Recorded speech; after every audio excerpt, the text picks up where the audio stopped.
زما قدرمنو مسلمانانو صرف د چا په لیدلو باندې خپله رایه مه قایموئ، ټاپه پې مه لګوئ در څو پورې چې پوره معلومات او یقین باندې نه وي درته شوي، یقیني معلومات تا ته نه وي حاصل شوي.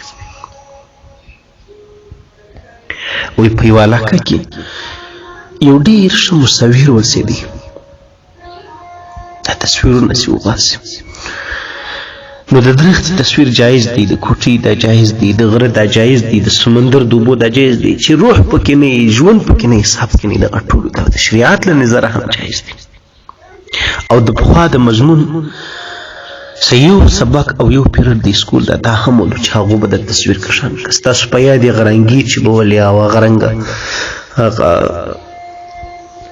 خاني چې به ډکېدلې د سره رنګ ډکه، ایپل ډکه، مطلب مثال کې توبه سوی سیب ډکه، لانګور دا ډکه، د پلان دا ډکه.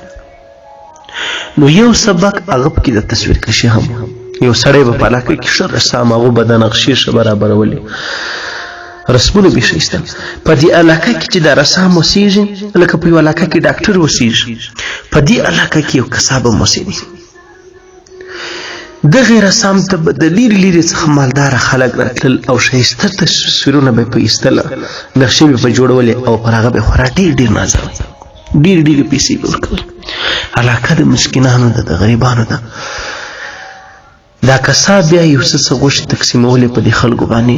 نو دا د کلي مشر یو څو خلک دا پر دغه سړي باندې ډېر زیات بدګمانه وو چې تا ته دغونه ډېرې پیسې هم در میلاویږي او حالت یې مشر دی، په دې خلکو سره څه مرسته نه کوي. یو وخت د کلي یو خان، د کلي یو مشر، یو سپین ږیری، یو بوډا یو کس ورته رالی دا رسام ته باره یو پیر صاحب هغه ورته وایي قربان دغه کساب دی ډېر مسکین هم دی، غریب هم دی، هر وخت د خپلو غوښو څه نیمې غوښې په دې خلکو باندې دغه مفتي وبېشي، یو صدقه او خیرات کوي او ستا حالت ته چې موږ ګورو ستا حالت هم ښه دی خو ته هېڅ هم نه کوې.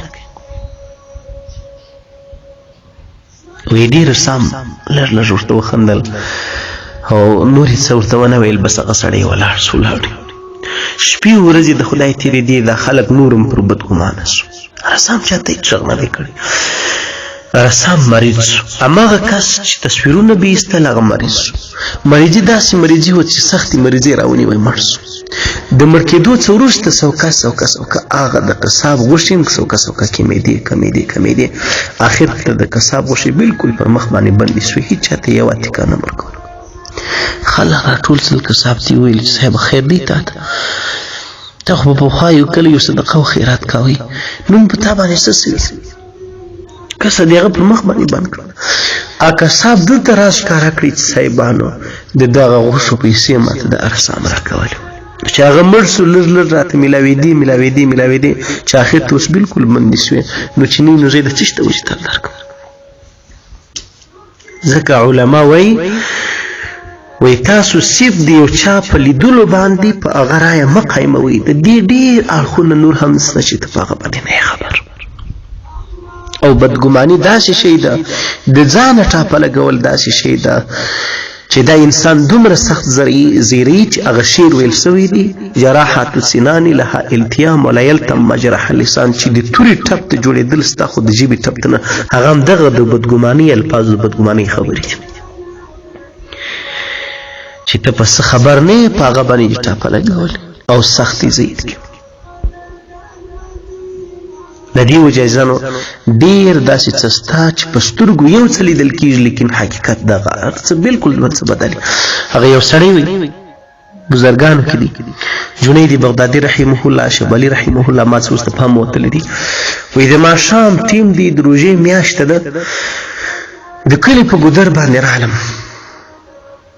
یو ځوان دی او یو نجلۍ هم دلته ورسره شته، ځوانه پیغله او بوتل هم ورته پروت دی. وایي ما چې ورته وکتل بس ګمان مې دا سو چې دغه ځوان او دغه ښځه بدکاران دي، دغه د شرابو بوتل ورته پروت دی او د ماښام په انتظار، د تیارکي په انتظار.